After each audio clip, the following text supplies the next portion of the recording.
അങ്ങയുടെ വാക്കുകളോട് പൂർണ്ണമായി യോജിക്കുന്നു. 2024 ഡിസംബർ 26 അന്തരിച്ച മുൻ പ്രധാനമന്ത്രി ഡോക്ടർ മൻമോഹൻ സിംഗിൻ്റെ ദേഹവിയോഗത്തിൽ അഗാധമായ ദുഃഖം രേഖപ്പെടുത്തുന്നു. ഇന്ത്യൻ പ്രധാനമന്ത്രി എന്നതിന് പുറമെ അന്താരാഷ്ട്ര പ്രശസ്തനായ സാമ്പത്തിക വിദഗ്ധൻ, മാതൃകാ അധ്യാപകൻ, പ്രഗത്ഭനായ ഉദ്യോഗസ്ഥൻ, രാജ്യത്തിൻ്റെ ധനകാര്യമന്ത്രി എന്നിങ്ങനെ പല നിലകളിൽ പ്രശസ്തനായിരുന്നു അദ്ദേഹം.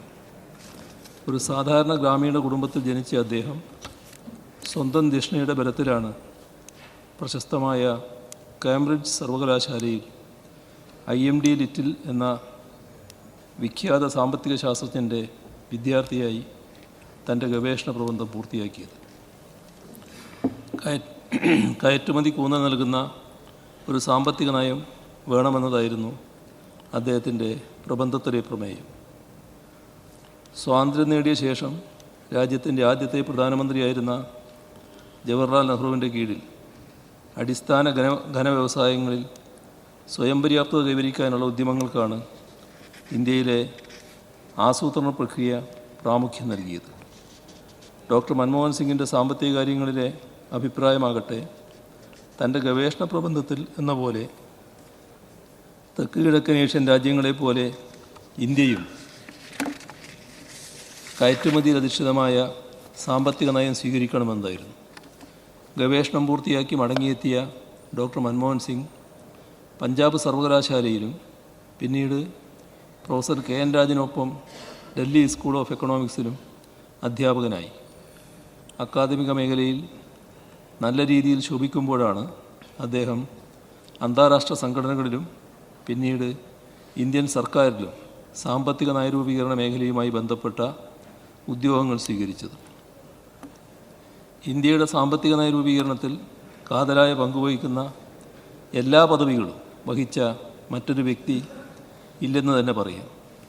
കേന്ദ്ര ധനകാര്യ സെക്രട്ടറി, റിസർവ് ബാങ്ക് ഗവർണർ, ആസൂത്രണ കമ്മീഷൻ ഉപാധ്യക്ഷൻ, പ്രധാനമന്ത്രി ചന്ദ്രശേഖരൻ്റെ മുഖ്യ സാമ്പത്തിക ഉപദേഷ്ടാവ്, PV നരസിംഹറാവു മന്ത്രിസഭയിലെ ധനകാര്യമന്ത്രി എന്നിങ്ങനെ എല്ലാ സുപ്രധാന ചുമതലകളും ഡോക്ടർ മൻമോഹൻ സിംഗ് നിർവഹിച്ചു. 1980കളുടെ അവസാന ഘട്ടത്തിൽ ഡോക്ടർ മൻമോഹൻ സിംഗ് സൗത്ത് കമ്മീഷൻ്റെ സെക്രട്ടറി ജനറലായും സേവനമനുഷ്ഠിച്ചു. 1991 രാജ്യത്തിൻ്റെ ധനകാര്യമന്ത്രിയാകുന്നതിന് തൊട്ടു മുൻപ് കുറച്ചു കാലം doctor Manmohan Singh UGC chairman എന്ന ചുമതലയും വഹിച്ചിരുന്നു.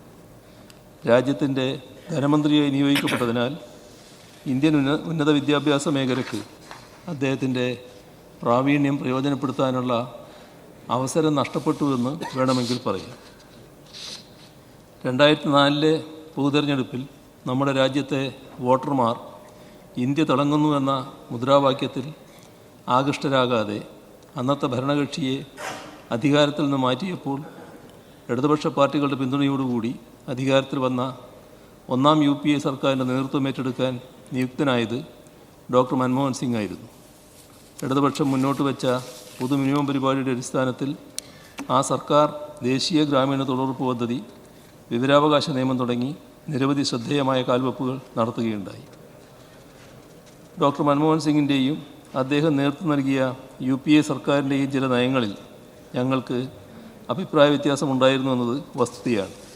എന്നിരിക്കലും ഭരണഘടനാ മൂല്യങ്ങളെയും ജനാധിപത്യ സംവിധാനത്തെയും സംരക്ഷിക്കുന്നതിന് അദ്ദേഹമെടുത്ത നിലപാടുകൾ പ്രശംസനീയമാണ്.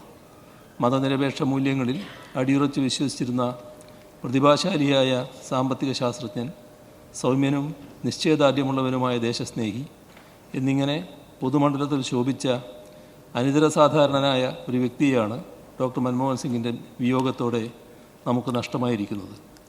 ഡോക്ടർ മൻമോഹൻ സിംഗിൻ്റെ കുടുംബാംഗങ്ങളോടും അദ്ദേഹത്തെ സ്നേഹിക്കുന്നവരോടും ആദരിക്കുന്നവരോടും അനുശോചനം അറിയിച്ചുകൊണ്ട് ഉപസംഹരിക്കട്ടെ.